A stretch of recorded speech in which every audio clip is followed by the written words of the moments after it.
अस्सलाम नाज़रीन, मैं हूं असद अली तूर अपने प्रोग्राम असद तूर अनसेंसर्ड में। कल हमने आपको वो एक्सक्लूसिव खबर दी थी कि किस तरह से जो लेफ्टिनेंट जनरल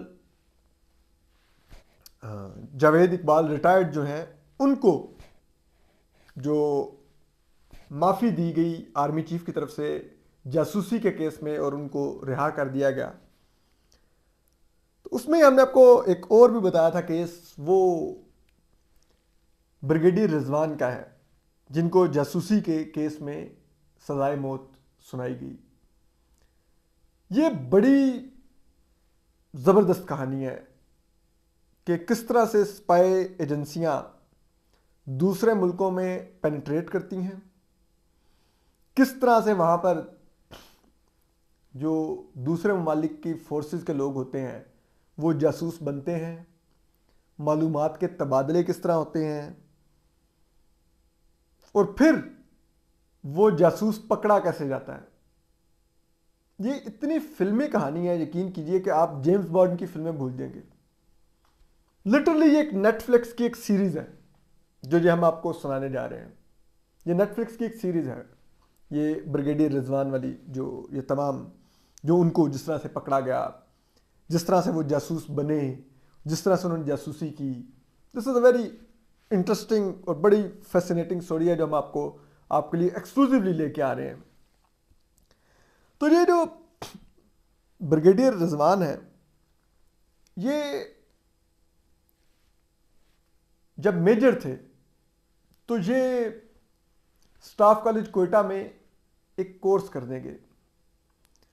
तो वहाँ उस कोर्स में अमेरिका से भी एक अटैचमेंट आई हुई थी और अमेरिकन एम्बेसी की तरफ से वो जो साहब थे वो और उनकी अहलिया कोयटा में मौजूद थे।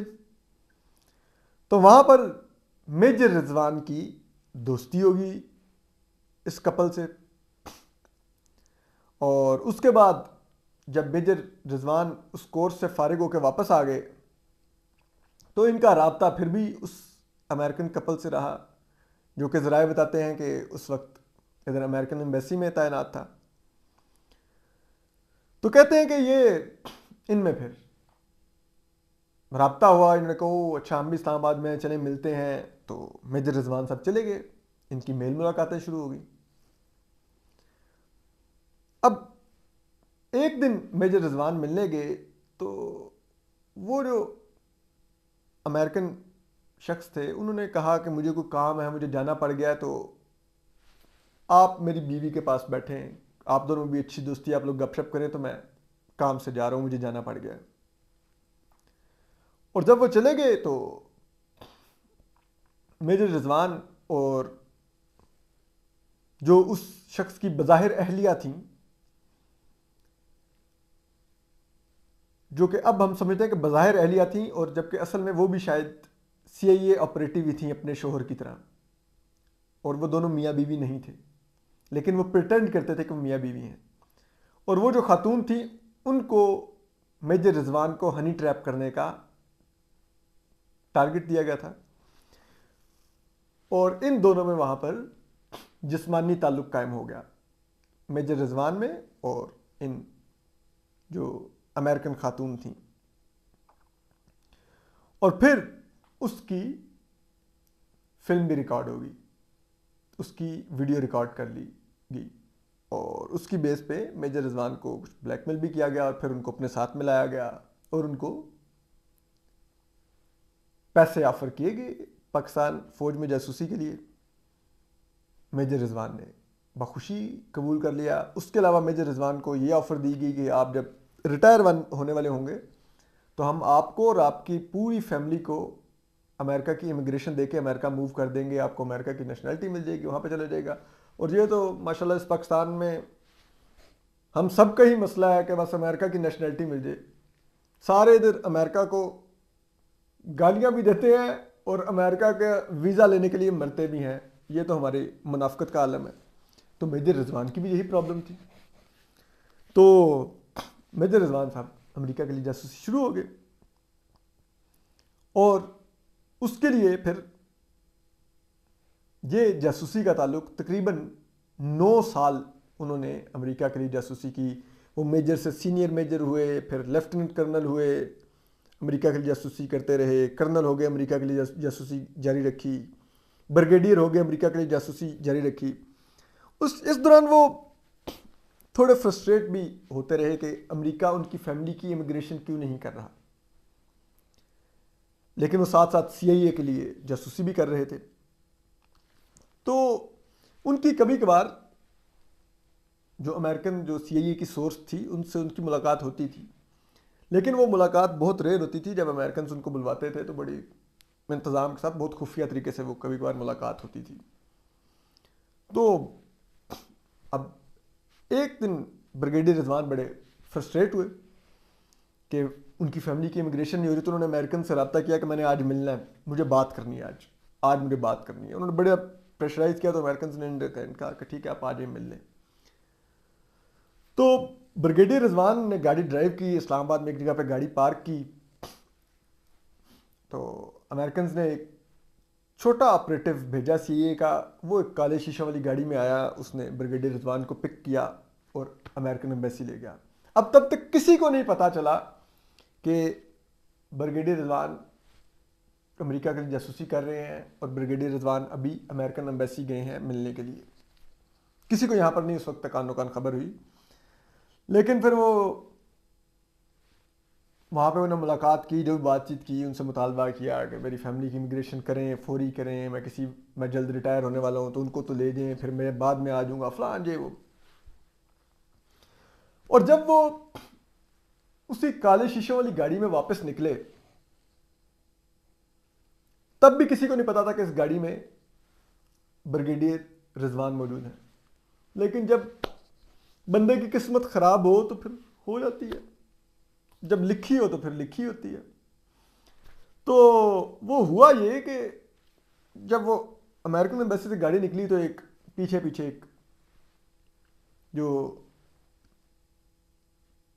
इंटेलिजेंस का एक काका सिपाही था, वो भी बाइक पे पीछा करने लग गया खामोशी से।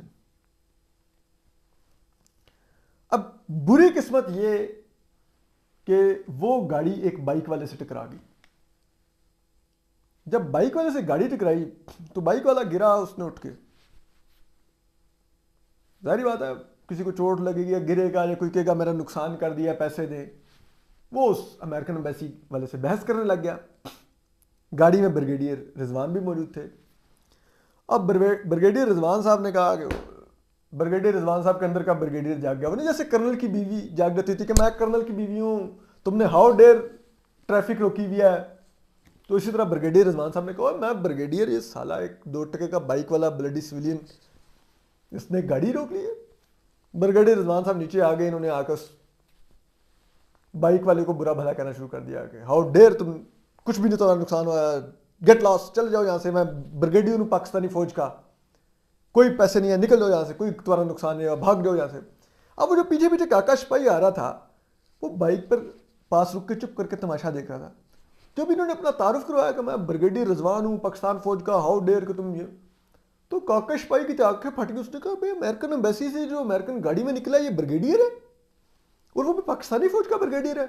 उसने साइड में जाके कॉल की इधर ISI में, उसने कहा जी कि ये यूं यूं ये तमाशा लगा, पर ये एक बंदा है, ये खुद को ब्रिगेडियर का तारुफ कर रहा है। क्योंकि सारी बात है वो सिविल कपड़ों में थे, उस काका सिपाही को देख के तो नहीं पता चलना था कि ये कोई ब्रिगेडियर है और वो भी पाकिस्तानी फौज का। लेकिन जब उन्होंने खुद अपने मुंह से कह दिया कि मैं ब्रिगेडियर हूँ फौज का, भागो यहाँ से, तो फिर उसके कान खड़े। उसने फ़ोन किया, उसने कहा कि यार वो ब्रिगेडियर है कोई फौज का, और वो अमेरिकन एम्बेसी से निकला है, अमेरिकन एम्बेसी में गया हुआ था। उसी वक्त घंटियाँ बजी, MI के लोग भागे, और जितने देर में ये ब्रिगेडियर साहब उस बाइक वाले को भगा के दोबारा अमेरिकन एम्बेसी की गाड़ी में बैठते और अपनी गाड़ी तक पहुंचते, तो जब ये अपनी गाड़ी के पास पहुंचे तो वहां पर पहले से MI के लोग खड़े हुए थे। ब्रिगेडियर साहब जो ही गाड़ी से उतरे और अपनी गाड़ी की तरफ बढ़े तो उन्होंने कहा कि सर आपकी गाड़ी हमारा स्टाफ ले आएगा, आप आज हमारे साथ जाएंगे। तो ब्रिगेडियर साहब थोड़े हक्का बक्का रह गए, उन्होंने कहा चलें जी आए। उन्होंने गाड़ी में बिठाया, वो लेके चले गए। वहाँ पर जाके पहले तो ब्रिगेडियर साहब थोड़ी आए बाएँ शाएँ की, लेकिन एंड एंड मान गए कि हाँ मेरा ताल्लुक है अमेरिकन एम्बेसी। फिर उनके घर पे रेड किया गया। उनके घर पे रेड करके वहाँ से वो कंप्यूटर रिकवर किया गया जिसके ज़रिए वो CIA से राब्ते में होते थे और तमाम मालूमात देते थे, उन तक चीज़ें पहुँचाई जाती थी, वो चीज़ें भेजते थे। तमाम जो मालूमात का तबादला होता था उस कंप्यूटर के ज़रिए होता था, और वो बड़ा सोफिस्टिकेटेड कंप्यूटर था जो जिसमें एक ख़ास किस्म के सॉफ्टवेयर थे, सब कुछ, और वो इतना सोफिस्टिकेटेड था कि वो हमारे इदारों से डिकोड नहीं हो सका। जो ही अमेरिकन को पता चला कि ब्रिगेडियर रिजवान उठाए गए हैं, उन्होंने ऑनलाइन ही करके उस कंप्यूटर का तमाम सॉफ्टवेयर और डाटा सब कुछ तबाह कर दिया। अब फिर साबित तो हो गया कि ब्रिगेडियर रिजवान साहब क्या कर रहे थे। फिर ब्रिगेडियर रिजवान साहब का ट्रायल चला, उसमें फिर उन्होंने तफ्तीशी हुकाम के सामने सब कुछ माना कि किस तरह से वो हनी ट्रैप हुए CIA के हाथों, एक खातून के हाथों, फिर किस तरह से वो जासूसी कर रहे थे, क्या डील थी, कितना वो पैसा ले रहे थे, किस किस्म के कौमी राज वो बेच रहे थे। तो वो सब कुछ जब उन पर साबित हो गया तो फिर उनको सजाए मौत सुनाई गई। अब चीज़ यह है कि वो अब मिलिट्री कोर्ट ने तो उनको सजाए मौत सुना दी है और वो जेल में फेंक दिए गए हैं।